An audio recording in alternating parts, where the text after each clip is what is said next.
To expand its strikes to block Israel's navigation and even attack US warships in the region. The Houthis, you mean the attack on the Houthis? The attack was very effective. This whole operation is the latest example of the United States making it crystal clear to Iran and its allied groups that they mean serious business. But believe me, this isn't your average military strike. It's an all-out mission that delivers electrifying maneuvers, unparalleled precision, and groundbreaking technology in one high-stakes operation. Let's start at the very beginning. The pilots of the Black Knights, an elite group of F-35C fighter pilots, had a task that was both daring and groundbreaking. Right after they got the green light to take off, imagine a bomb that is not just about a loud explosion, but about precision and deep impact. The Bunker Buster is designed to create a chain reaction underground, cracking through barriers that might otherwise protect enemy facilities or hide important equipment. It's like having a powerful drill that makes a hole in a wall before causing a shockwave that destroys everything inside. This extra time, though only a fraction of a second, makes all the difference. It allows the bomb to bypass surface defenses and strike at the very heart of a target, ensuring that nothing is left standing. In modern combat, having such a weapon means you can break through even the toughest fortifications with one well-placed shot, turning. These jets from the Black Knights of Marine Fighter Attack Squadron 314 took off from the USS Abraham Lincoln. Their mission to strike targets deep within Yemen, controlled by the Houthi rebels. This deployment marks a significant moment in the operational history of the F-35C, showcasing its capabilities in a real-world combat scenario. The Pentagon confirmed that the strikes were aimed at disrupting the Houthi rebels' network and capabilities. The reason for this is the target they're going after. You see, the Houthis have been firing a variety of anti-ship cruise missiles at military and commercial shipping since 2023. These missiles are often stored far away from the coast in mountains and inside caves. When the Houthis get firing data, they relay this to their missile units, who pull the weapons out, fire, and retreat back inside to safety. For months, the Houthis have been using these two mountaintops along the border of Marib and Al Baida governorates. Between these two mountain bases, Houthi rebels ferry people and supplies across this bridge to keep the places well stocked for their continuous firing. Because of Iranian help, the Houthis have built up the most dangerous air defense network of any group in the world. In fact, the Houthis have thousands of short, medium, and long-range weapons that, if not taken seriously, can definitely take down an aircraft. Don't believe me?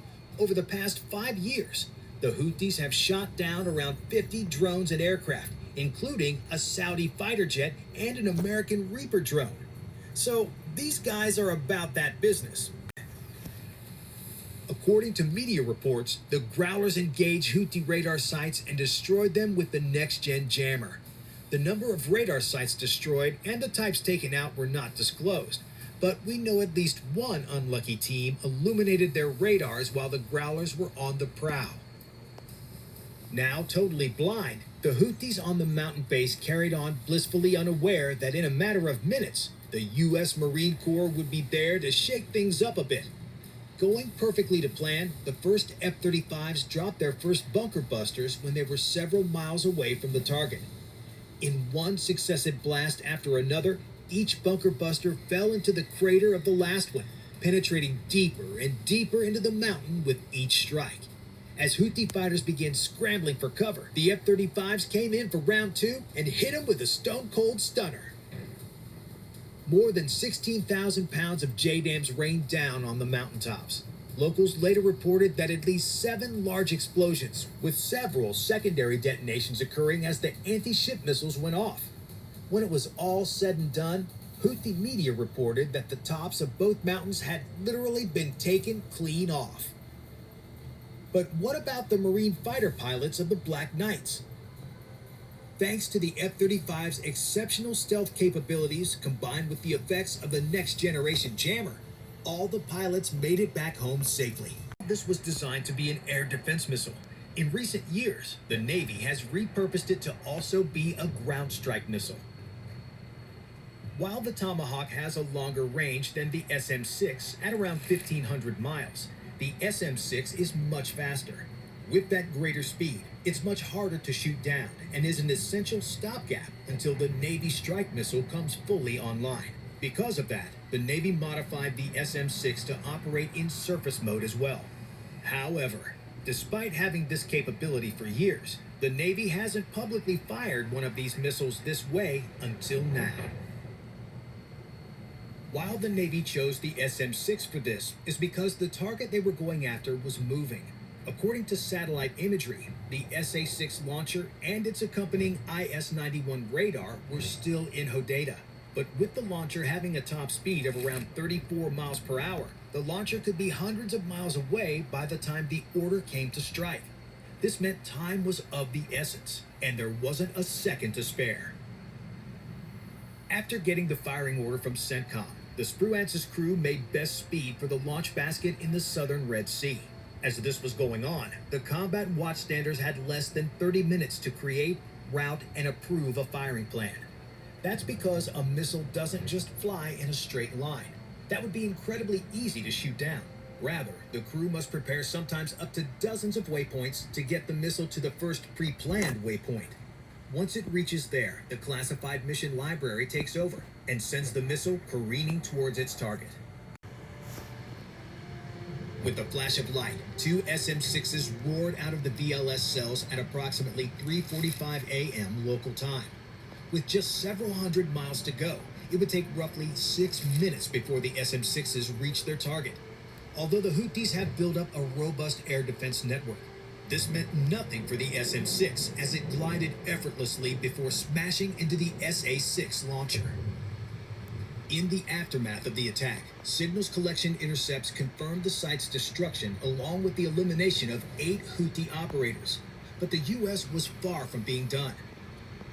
From 2014 to 2015, the Houthis captured 12 to 15 SA-6 launchers from the Yemeni government.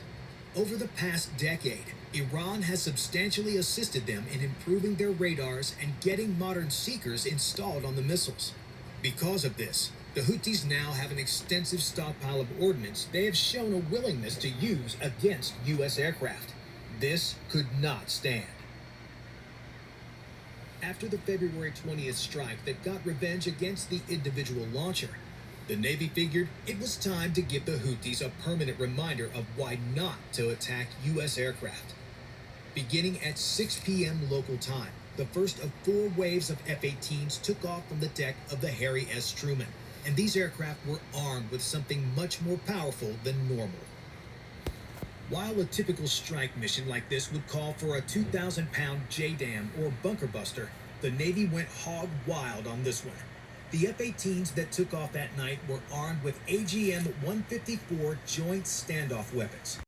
Between 6 p.m. and 11:30 that night, wave after wave of F-18s made attack runs on storage bunkers near Sana'a. And if that wasn't enough, the guided missile destroyer, the USS Gravely, fired 6 Tomahawk missiles at the smoldering rubble after it was all done. All told, the U.S. destroyed 14 Kaher M2 ballistic missiles, 3 more SA-6 launchers, and 23 various other anti-ship cruise missiles. But while this strike severely degraded the Houthis' ability to launch attacks on air and ground targets, this operation has not destroyed all of their arsenal. That will be left for another day's fight. Do you think the U.S. could be doing more to destroy the Houthis' ability to wage war?